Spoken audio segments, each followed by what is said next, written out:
이번 영상에서는 앞에서 미뤄두었던 음양오행의 문제로 가보자.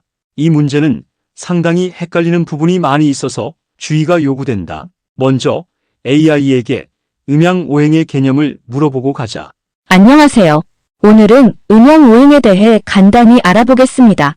음양오행은 동아시아 전통 사상으로 우주와 인간의 모든 현상을 설명하는 이론입니다. 먼저 음양은 상반되면서도 서로 보완하는 두 에너지로, 음은 어둡고 차가운 성질, 양은 밝고 뜨거운 성질을 뜻합니다.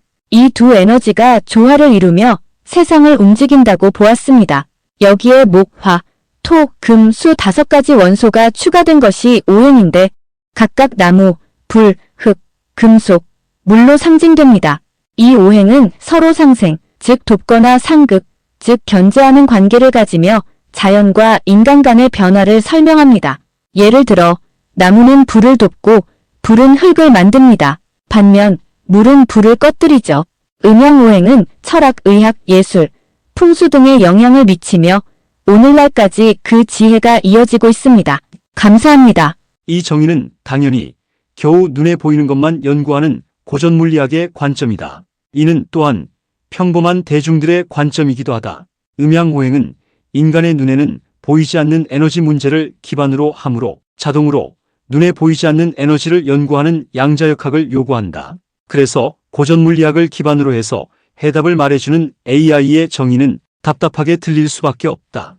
음양오행의 문제는 먼저 음양이라는 개념부터 정확히 알아야만 헷갈리지 않는다. 그리고 음양을 현대과학으로 전환할 줄도 알아야 한다. 보통 양은 동력인 에너지를 보유한 상태를 말하고 음은 동력인 에너지를 보유하지 않은 상태를 말한다. 여기서 핵심은 동력이다. 그래서 이때 음양을 현대과학으로 치환할 때는 에너지를 중심으로 생각해야만 한다. 아니면 음양을 현대과학으로 풀기가 어렵게 된다. 이때 에너지는 자유전자를 말한다. 태양계 아래에서 전자는 동력을 제공하는 유일한 에너지라는 사실을 상기해보자. 즉, 이때 에너지는 동력을 제공하는 에너지를 말한다는 뜻이다. 그래서 1분 1초도 쉬지 않고 계속해서 거의 빛의 속도로 회전하는 전자는 이런 회전력 때문에 자동으로 동력이 될 수밖에 없다. 다시 한번 말하지만 여기서 핵심은 동력이라는 단어이다. 그래서 이때 전자를 생기라고 말한다. 즉, 전자는 1분 1초도 쉬지 않고 회전하면서 살아서 움직이는 기운이다. 그래서 전자를 생기라고 말한다. 또한 이런 생기는 살아있는 생명체의 에너지도 되므로 생기라고도 말한다. 그래서 생기는 이중적인 의미를 보유하고 있다. 이 생기라는 에너지의 근원이 양이고 자유전자이다. 그리고 이 생기를 동양철학에서는 신이라고도 부른다. 그래서 신, 자유전자, 생기는 똑같은 말이다. 이 셋의 공통인자는 동력을 제공하는 에너지이다. 여기서 문제는 현대의학은 생체의 에너지가 자유전자가 아닌 ATP라고 한다는 사실에 있다. ATP 문제는 따로 영상을 하나 제작할 것이다. 그러면 이 시점에서 ATP의 개념만 AI에게 물어보고 가자. 안녕하세요. 오늘은 세포의 에너지원인 ATP에 대해 알아보겠습니다. ATP는 아데노신 3인산의 약자로 모든 생명체가 에너지를 저장하고 사용하는 데 필수적인 분자입니다. ATP는 세포 내에서 탄수화물, 지방, 단백질 등의 분해 과정을 통해 생성되며 에너지를 필요로 하는 다양한 생화학 반응에 참여합니다. 우리가 움직이고 호흡하고 심지어 생각하는 데까지 ATP가 필수적입니다. 에너지가 필요할 때 ATP는 한 개의 인산기를 떼어내며 ADP로 변환되고 이 과정에서 에너지가 방출됩니다. 이 에너지는 근육 수축, 단백질 합성, 신경 신호 전달 등 모든 생명 활동에 사용됩니다. ATP는 세포의 에너지 통화라고 불리며 빠르게 생성되고 소비되기 때문에 체내 에너지 균형을 유지하는 핵심 역할을 합니다. ATP 없이는 생명 활동이 불가능하다는 점을 꼭 기억해 주세요. 감사합니다. 그러면 음양의 개념을 현대과학과 연결시키게 되면 동력원인 자유전자를 보유한 상태가 양이 되고 동력원인 자유전자를 보유하지 않은 상태가 음이 된다. 이때 상당한 혼란이 온다. 그 이유는 현대과학에서 전자는 음인 마이너스로 표시되고 전자의 짝꿍인 프로톤은 양인 플러스로 표시되기 때문이다. 그래서 이 문제는 에너지라는 관점을 유지하지 못하게 되면 음양을 현대과학과 연결시키지 못하게 된다. 그래서 음양을 현대과학과 연결시킬 때 이 시점에서 곧바로 좌절하고 만다. 물론 음양을 ATP로의 연결은 아예 꿈도 못 꾼다. 그리고 음양을 언급하는 이유는 인체의 건강 때문이므로 음양은 자동으로 인체 건강을 탐구하는 도구인 인체 생리로 간다. 그러면 이때 인체 생리를 음양이라는 두 가지로 나눌 수 있는 인체의 인자는 뭘까? 이는 다름 아닌 인체의 체액이다. 체액을 현대의학으로 보게 되면 자동으로 체액의 산도를 보게 된다. 즉 현대의학은 인체 체액을 산과 알칼리라는 산도를 기준으로 측정한다는 뜻이다. 이 시점에서 산과 알칼리의 개념을 AI에게 물어보자. 안녕하세요. 오늘은 산과 알칼리에 대해 알아보겠습니다. 산은 산성 물질로 대표적으로 식초나 레몬 주스처럼 신맛이 납니다. 산은 수소 이온 농도가 높으며 금속과 반응해 수소 기체를 발생시키는 성질이 있습니다. 알칼리는 염기성 물질로 비누나 베이킹 소다처럼 미끈거리고 쓴맛이 납니다. 알칼리는 수산화 이온 농도가 높아 산과 반응하면 중성과 물을 생성합니다. 산성과 알칼리성은 pH 지수로 측정되며 pH 7은 중성, 7보다 낮으면 산성, 높으면 알칼리성입니다. 우리 주변의 많은 물질이 산성과 알칼리성을 띠며 중화 반응을 통해 다양하게 활용될 수 있습니다. 간단하지만 중요한 개념, 오늘 꼭 기억해 두세요. 감사합니다. 여기서 문제는 산과 알칼리를 구분하면서 눈에 보이지 않는 자유전자라는 말은 언급이 없고 오직 인간의 눈으로 관찰할 수 있는 수소이온과 수산화이온만 언급한다. 이는 겨우 눈에 보이는 것 정도만 측정할 수 있는 인간의 한계를 말하기도 한다. 그래서 눈에 보이는 것만 겨우 아는 고전물리학은 산과 알칼리를 이렇게 규정할 수밖에 없다. 그래서 자동으로 이때 생체의 진짜 에너지인 자유전자는 측정이 불가하므로 생체의 에너지인 자유전자가 변동을 보일 때마다 심하게 요동치는 ATP를 에너지라고 대충 꿰맞출 수밖에 없다. 그래서 이때는 자동으로 눈에 보이는 프로톤과 수산화이온을 산과 알칼리의 기준으로 삼게 된다. 그러나 산과 알칼리를 구분하는 진짜 인자는 자유전자가 된다. 즉 산이 플러스로 표시되는 프로톤을 내놓기 위해서는 자동으로 마이너스로 표시되는 전자가 요구되고 알칼리가 전자가 붙은 수산화이온을 내놓기 위해서는 플러스로 표시되는 프로톤이 요구된다는 뜻이다. 이를 밀입자인 전자를 다루는 양자역학으로 정리하게 되면 전자가 중심에 놓이게 되면서 자유전자를 보유한 물질이 산이 되고 자유전자를 보유하지 않은 물질이 알칼리가 된다. 즉 산은 자유전자를 보유한 상태이므로 자유전자를 산화해서 공급할 수 있고 알칼리는 자유전자를 보유하지 않은 상태이므로 자유전자를 흡수해서 환원받을 수 있게 된다. 그래서 이 둘을 합쳐서 다른 말로 산화와 환원이라고 말한다. 산화와 환원의 개념도 AI에게 물어보고 가자. 안녕하세요. 오늘은 화학의 기본 개념 중 하나인 산화와 환원에 대해 간단히 정리해 보겠습니다. 산화는 어떤 물질이 산소를 얻거나 전자를 잃는 과정입니다. 반대로 환원은 산소를 잃거나 전자를 얻는 과정이죠. 예를 들어 철이 산소와 결합해 녹이 생기는 것은 산화 과정입니다. 이와 동시에 산화와 환원은 항상 쌍으로 이루어집니다. 한 물질이 산화되면 다른 물질은 반드시 환원되는 것이죠. 이를 산화와 환원 반응이라고 부릅니다. 이 개념은 배터리 작동, 금속 재련, 심지어 생물체 내호흡 등 다양한 분야에서 중요한 역할을 합니다. 그러니까 산화와 환원은 화학 반응의 핵심 원리 중 하나라는 점 꼭 기억해 두세요. 감사합니다. 살아있는 인체에서 요구되는 에너지는 자유전자이므로 이렇게 자유전자를 기준으로 산과 알칼리를 정하는 것이 합리적이다. 이때 생체의 산과 알칼리를 정의할 때 고전물리학으로 정의하게 되면 상당히 편리하다. 그 이유는 60kg의 인체를 기준으로 하루에 인체 안에서 회전하는 인산의 양이 40kg에서 많을 때는 50kg까지 되기 때문이다. 이 문제는 본 연구소가 발행한 전자생리학에서 ATP 부분을 참고하면 된다. 그래서 ATP의 필수 요소인 인산의 하루 회전량이 현대의학에게 ATP가 생체의 에너지라고 믿게끔 유혹한다. 그러면 현대의학은 의학의 구색은 맞춰줘야 체면이 서므로 자동으로 ATP를 생체의 에너지라고 규정한다. ATP 문제는 따로 영상을 제작할 것이다. 이는 또한 ATP가 인체의 에너지는 아닐지라도 ATP는 인체의 에너지 조절에서 엄청나게 중요한 인자라는 사실을 말하고 있다. 이제 인체의 에너지가 자유전자이며 이 자유전자가 음과 양을 결정하는 요소라는 사실을 알게 되면 이제 음양의 개념은 현대의학과 체액에서 접점을 찾게 된다. 이제 음양의 개념을 말할 때 큰 산은 넘은 셈이다. 그러면 자동으로 음양에서 음은 수산기를 내놓는 쓴맛을 내는 물질로서 알칼리가 되고 양은 프로톤을 내놓는 신맛이 나는 물질로서 산이 된다. 즉 음은 알칼리가 되고 양은 산이 된다. 그러면 자동으로 음양이라는 단어를 이용해서 체액의 산도를 표시할 수 있게 된다. 그래서 자동으로 음양을 기반으로 한 동양의학은 체액 이론이 핵심이 된다. 이 문제는 나중에 따로 영상을 제작할 것이다. 이 문제는 동양의학의 기반이고 더불어 한의학의 기반인 황제내경을 참고하면 된다. 그래서 이에 관한 자세한 내용은 본 연구소가 발행한 황제내경 소문이나 영추를 참고하면 된다. 이렇게 되면 음양오행에서 음양의 문제는 깨끗이 정리된다. 여기서 추가로 알아야 할 문제가 하나 있다. 음양에서 음과 양을 결정할 때 음과 양을 결정하는 중간에 끼는 핵심 인자가 있는데 이를 신이라고 한다.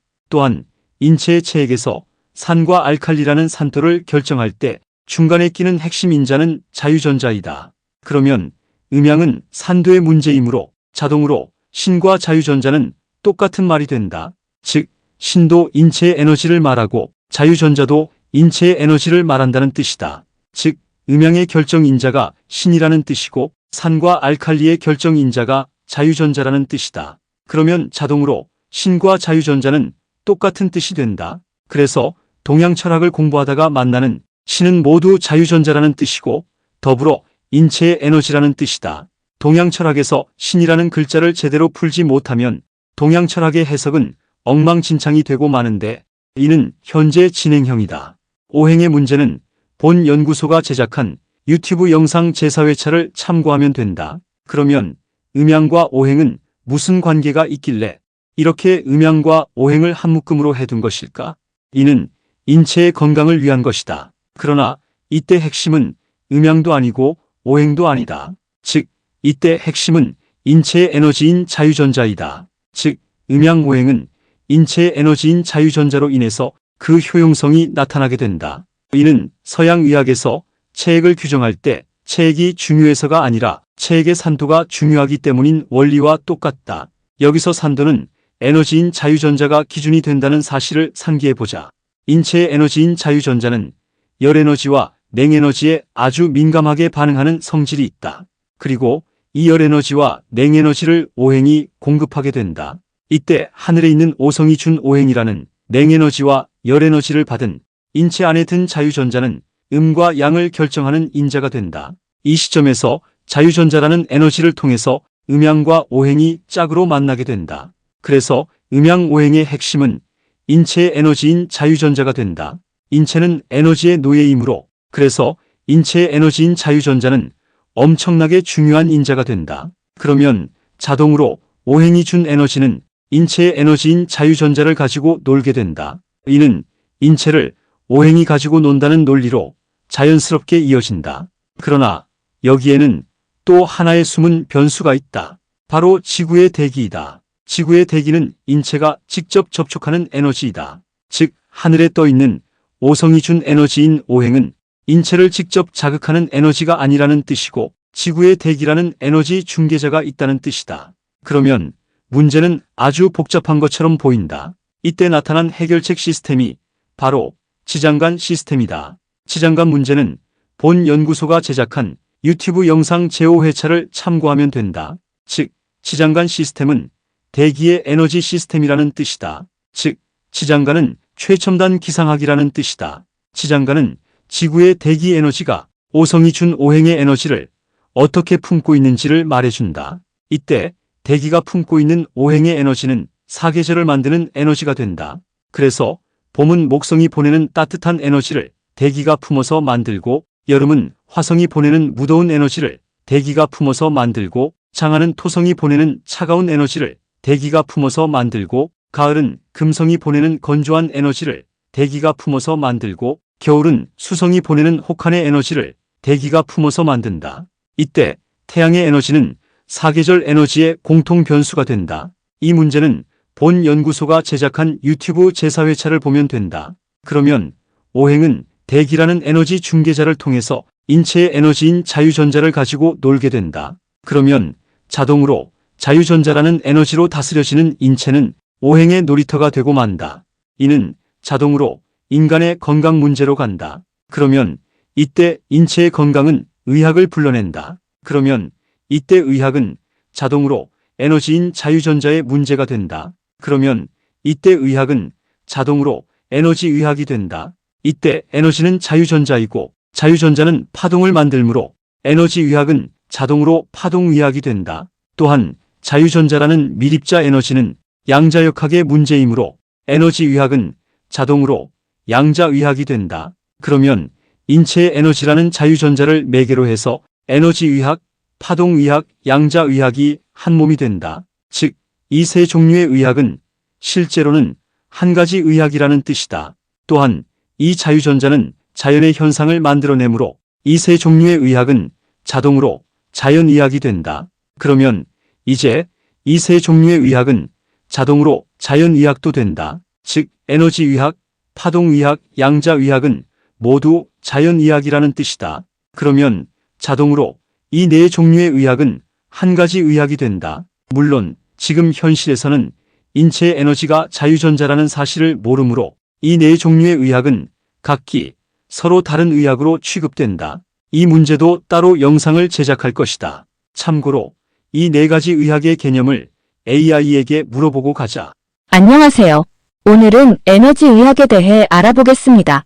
에너지 의학은 우리 몸의 에너지를 중심으로 건강과 치유를 다루는 의학 분야입니다. 주로 전자기파, 생체 에너지 흐름, 그리고 기운 같은 비물질적 요소에 초점을 맞추고 있습니다. 이는 인간의 몸은 단순한 물질적 구조를 넘어서 전기적, 에너지적 시스템으로 작동한다고 보며 이를 통해 건강 문제를 진단하거나 치료하는 데 도움을 줍니다. 대표적인 기법으로는 침술, 레이키, 바이오필드 치료, 그리고 자기장을 활용한 치료가 있습니다. 이 방법들은 스트레스 완화, 통증 관리, 면역력 강화에 효과적이라는 연구 결과도 보고되고 있습니다. 에너지 의학은 대체 의학으로 분류되지만 기존 의료 기술과 결합하면 보다 포괄적인 치료 접근이 가능해집니다. 점점 더 많은 사람들이 이를 활용하며 몸과 마음의 건강을 동시에 돌보고 있습니다. 감사합니다. 안녕하세요. 오늘은 파동의학에 대해 알아보겠습니다. 파동의학은 몸속 에너지와 진동을 기반으로 건강을 진단하고 치유하는 방법입니다. 쉽게 말해 우리 신체가 특정 주파수의 파동을 가지고 있다고 보고 이를 조화롭게 만드는 데 초점을 맞춥니다. 대표적으로 소리, 빛, 전자기파와 같은 에너지를 활용해 몸의 균형을 잡아주는 방식이 주로 사용됩니다. 이 치료법은 스트레스 완화, 통증 감소, 면역력 증가 등 다양한 효과가 있다고 알려져 있지만 전통적인 의학 연구와 비교해 과학적 증명이 더 필요하다는 의견도 많습니다. 파동의학은 현재 보안 대체의학의 한 분야로 각광받고 있으며 관심 있는 분들은 전문가의 상담을 통해 적극적으로 알아보시길 권장합니다. 감사합니다. 안녕하세요. 오늘은 첨단 과학으로 주목받고 있는 양자의학에 대해 알아보겠습니다.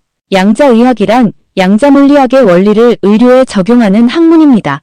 여기에는 우리 몸의 세포와 분자가 양자의 특성을 통해 상호작용한다는 이론이 바탕이 됩니다. 이를 통해 기존 방식으로는 관찰하기 어려웠던 초미세 단위의 생체 변화를 분석하고 질병을 더 정확하게 진단하거나 개인 맞춤형 치료를 가능케 합니다. 한 예로 양자의학 기술을 활용하면 암세포를 조기에 진단하고 환자의 유전적 특성에 맞는 최적의 치료 계획을 세울 수 있습니다. 아직 연구 단계가 많지만 기존 의학의 한계를 넘어설 가능성 때문에 큰 기대를 모으고 있습니다. 앞으로 의료의 패러다임을 바꿀 수 있을지 지켜볼 필요가 있습니다. 감사합니다. 안녕하세요.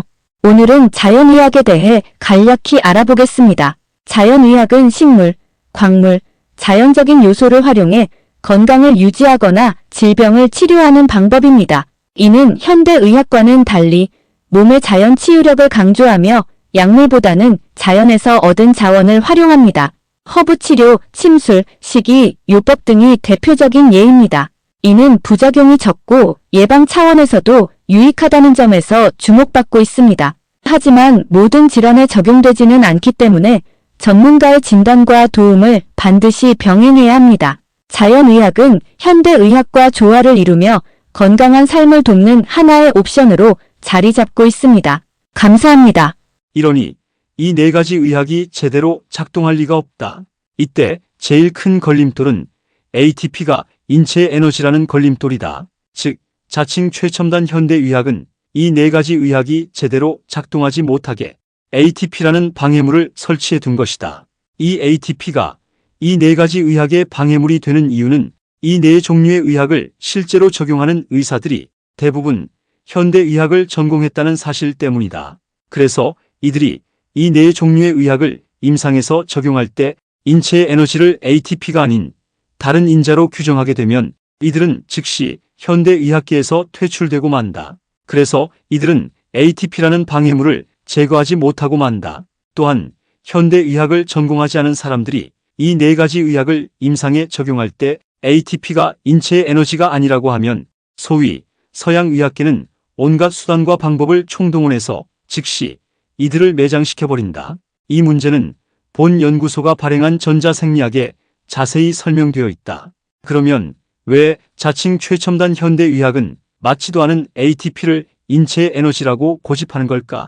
이는 돈과 권력에 있다. 즉, ATP를 에너지라고 부르는 현대의학은 병의 근원은 방치한 채 증상만 치료하는 대증치료의학이고 자유전자를 인체의 에너지라고 부르는 의학은 병의 근원을 뿌리까지 뽑아버리는 근원치료의학이기 때문이다. 그래서 자칭 최첨단 현대의학은 병의 근원을 방치하는 바람에 증상은 계속해서 나타나게 되고 이때마다 환자에게 계속해서 약을 먹여서 떼돈을 벌게 된다. 이는 왜 한번 당뇨에 걸리게 되면 평생토록 당뇨약을 먹어야 하는지를 말해주고 있고 왜 한번 고혈압에 걸리게 되면 평생토록 고혈압약을 먹어야 하는지를 말해주고 있고 왜 한번 고지혈증에 걸리게 되면 평생토록 고지혈증약을 먹어야 하는지를 말해주고 있고 왜 처음에는 한 알의 약을 먹다가 나중에는 한 줌의 약을 먹어야 하는지를 말해주고 있다. 이는 병의 근원을 방치하면서 병이 근원이 시간이 가면서 점점 더 축적되기 때문이다.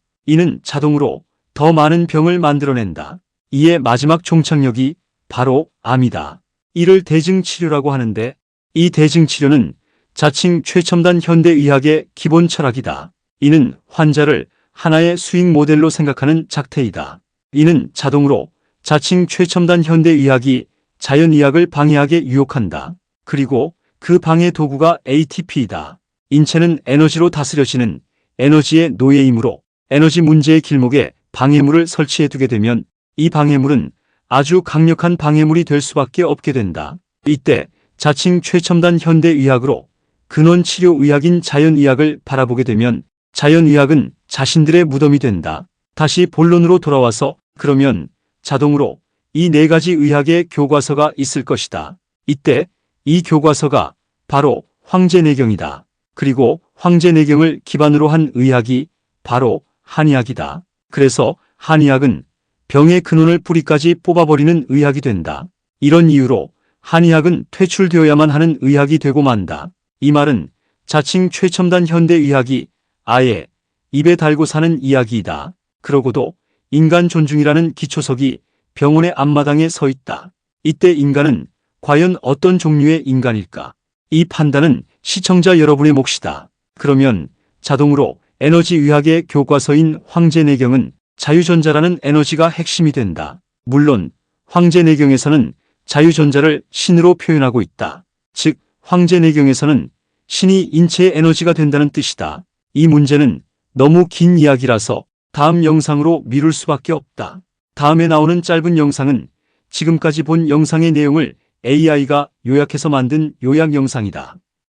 이번 영상에서는 음양오행의 개념과 이를 현대 과학과 연결하는 방법을 소개합니다.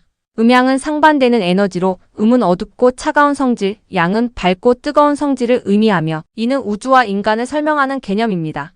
오행은 목화토금수의 5가지 원소로 상생과 견제를 설명하고 현대 과학에서는 이러한 에너지를 자유전자와 연관지을 수 있습니다. ATP는 모든 생명체가 에너지를 저장하고 사용하는데 필수적인 분자로 체내 에너지 균형을 유지하는 중요한 역할을 하며 없으면 생명 활동이 불가능합니다. 음양의 개념을 현대 과학과 연결할 때 혼란이 생길 수 있는데 전자는 음과 마이너스로 양자 이론에서는 전자를 동력원으로 이해해야 합니다. 음양을 현대 과학과 연결하는 게 힘든데 그 이유는 인체 건강을 탐구하기 위한 도구로 음양을 언급하기 때문이다. 체액을 산과 알칼리로 측정하는 현대의학의 접근 방식과 이론을 통해 산과 알칼리의 기본 개념을 정리해보자. 산화와 환원의 개념이 중요한 화학 원리로 자유전자가 산과 알칼리를 정의하는데 합리적이라는 주장을 한다. 최종적으로 생체 에너지는 자유전자이므로 ATP와 전자생리학에 대한 연구가 현대의학에 도전하는 부분을 잘 살펴보자. ATP는 생체 에너지의 핵심 요소로 인체의 에너지 조절에 중요한 역할을 한다고 한다. 음과 양은 현대의학과 체액에 접점을 갖고 있으며 이 개념을 이해하면 인체의 에너지를 더 잘 알 수 있어요. 음은 알칼리, 양은 산으로 분류되며 자유전자는 인체 에너지를 결정하는 주요 요소로 작용한다. 신과 자유전자는 같은 의미로 동양 철학에서 인체의 에너지로 이해할 수 있어요. 음양과 오행은 건강에 중요한데 핵심은 결국 인체 에너지인 자유전자라는 거죠. 자유전자는 열과 냉에 민감하게 반응하는 성질을 가지고 있으며 오행은 이를 공급한다. 지구의 대기는 인체의 에너지를 자극하는 중요한 요소로 이 시스템이 복잡하게 연결되어 있다. 지장간 시스템은 대기의 에너지 시스템을 설명하는 방식으로 사계절을 만드는 에너지를 나타내고 계절마다 에너지를 다르게 품고 만들어지며 연구소가 만든 유튜브 영상을 보면 더 자세한 내용을 알 수 있어요. 인체의 자유전자는 에너지의학, 파동의학, 양자의학을 통해 건강을 다룬다고 설명되며 결국 세 가지 의학이 하나로 연결된다는 점을 강조한다. 에너지의학은 몸의 에너지를 기반으로 건강과 치유를 다루며 침술과 같은 기법을 사용해 스트레스, 통증 등을 관리하는 데 도움을 줍니다. 파동의학은 신체의 에너지를 통해 건강을 진단하고 치유하며 이 분야 역시 과학적 증명이 더 필요하다는 의견이 있어요. 양자의학은 양자물리학의 원리를 의료에 적용해서 세포와 분자의 상호작용을 분석하고 정확한 진단 및 치료를 목표로 하고 있어요. 오늘은 자연의학에 대해 알아보면서 이 방법은 식물과 광물 등 자연 요소를 사용해 건강을 유지하고 질병을 치료하려는 접근법이라고 설명해요. 자연의학은 현대의학과 조화를 이루며 건강을 도울 수 있지만 현명하게 전문가의 진단과 도움을 받는 것이 중요해요. 현대의학이 인체의 에너지를 ATP로 고집하는 이유는 돈과 권력과 관련이 있으며 전문가들이 병의 근원을 무시하고 증상만 치료하는 대증 치료에 집중하고 있다는 점을 지적해요.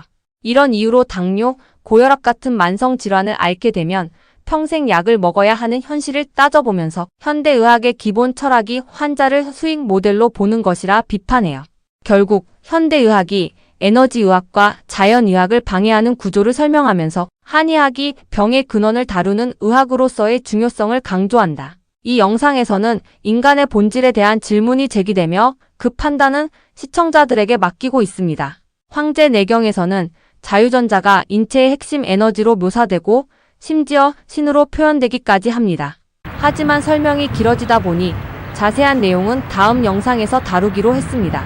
지금까지 말한 내용에 관한 정보는 네이버 카페 DJO 동양의철학연구소 사이트를 참고하면 된다. 지금까지 내용이 쓸만했다면 구독을 꾹꾹 눌러주시고 알람 설정까지 해주시면 감사하겠습니다.